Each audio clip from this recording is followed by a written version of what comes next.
ವಿದೇಶದಲ್ಲಿ ಉದ್ಯೋಗ ಕೊಡಿಸುವುದಾಗಿ ಅಪರಿಚಿತನೊಬ್ಬನ ಮಾತು ನಂಬಿ ಮಂಗಳೂರಿನ ವ್ಯಕ್ತಿಯೊಬ್ಬರು 1.70 ಲಕ್ಷ ರೂಪಾಯಿ ಕಳೆದುಕೊಂಡಿದ್ದಾರೆ. ಈ ಬಗ್ಗೆ ಸದ್ಯ ಮಂಗಳೂರು ಸೆನ್ ಪೊಲೀಸ್ ಠಾಣೆಯಲ್ಲಿ ದೂರು ದಾಖಲಾಗಿದೆ. ಕೆನಡಾದ ಆಸ್ಪತ್ರೆಯೊಂದರಲ್ಲಿ ಅನಸ್ತೇಷಿಯಾ ಟೆಕ್ನಿಷಿಯನ್ ಹುದ್ದೆ ದೊರಕಿಸಿಕೊಡುವುದಾಗಿ ಅಪರಿಚಿತ ವ್ಯಕ್ತಿ ಈತನನ್ನ ನಂಬಿಸಿದ್ದ ಎನ್ನಲಾಗ್ತಿದೆ. ದೂರುದಾರರ ಮೊಬೈಲ್ಗೆ ಲಿಂಕ್ ಒಂದು ಬಂದಿತ್ತು.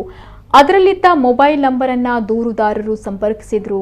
ಕರೆ ಸ್ವೀಕರಿಸಿದ ವ್ಯಕ್ತಿ 2021 ಅಕ್ಟೋಬರ್ 16ರಂದು ಇಮೇಲ್ ಮೂಲಕ ಫಿರ್ಯಾದಿದಾರರಿಗೆ ಕೆನಡಾದ ಹಾಸ್ಪಿಟಲ್ನಲ್ಲಿ ಅನಸ್ತೇಷಿಯಾ ಟೆಕ್ನಿಷಿಯನ್ ಹುದ್ದೆ ಖಾಲಿ ಇರುವುದಾಗಿ ಹೇಳಿ ನಂಬಿಸಿದ್ದಾನೆ.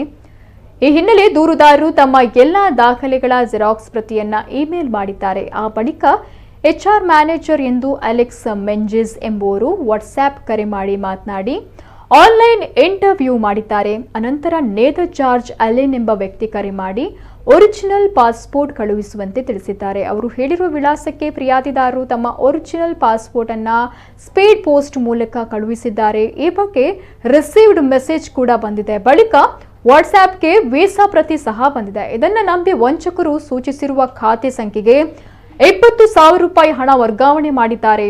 ಬಳಿಕ ಹಂತ ಹಂತವಾಗಿ ಒಟ್ಟು 1,72,000 ರೂಪಾಯಿಯನ್ನ ಕಳುಹಿಸಿದ್ದಾರೆ. ಆ ಬಳಿಕ ಕೆನಡಾದಲ್ಲಿ ಯಾವುದೇ ಉದ್ಯೋಗವನ್ನ ದೊರಕಿಸಿಕೊಡದೆ ಅವರು ಮೋಸ ಮಾಡಿರೋದಾಗಿ ಆರೋಪಿಸಿ ಸೆನ್ ಪೊಲೀಸ್ ಠಾಣೆಯಲ್ಲಿ ದೂರು ದಾಖಲಾಗಿದೆ.